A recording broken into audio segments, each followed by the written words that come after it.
跟住落嚟咧，我會帶大家睇響 Richmond 嘅西邊一間已經進入豪宅市場嘅獨立屋，咁啊位於 Seafair 位置，咁咧總價成交咧就接近400萬嘅，咁大家跟我嚟睇下。呢座住宅內部展現無與倫比嘅精緻設計，頂級嘅 mini 家電、訂製嘅木工工藝同埋精美嘅大理石壁爐，營造出一種奢華溫馨嘅感覺。寬敞嘅客廳同餐廳相連，擁有一個理想家庭嘅聚會空間。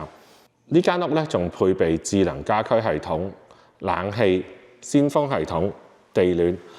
廚房配備咗高端 mini 電器，擁有意大利雲石台面，展出現代同經典嘅完美配合。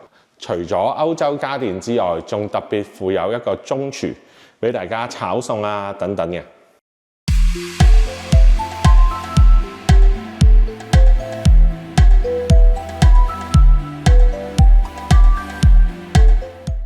除此之外，電影院仲設有一個 wet bar， 俾大家享受電影嘅時候，仲可以好方便咁攞到你哋喜歡嘅飲料㗎。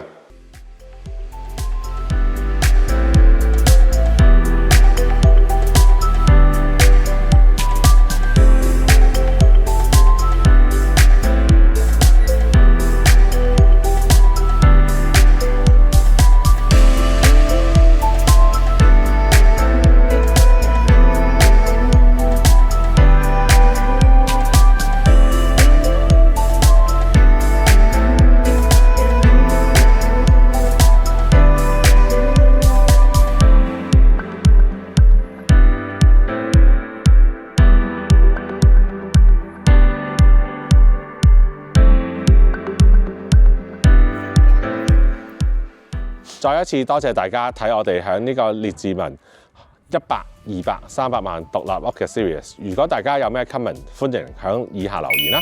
記得 CLS 啊，我係 KSK 團隊嘅 Ken Wong，拜拜。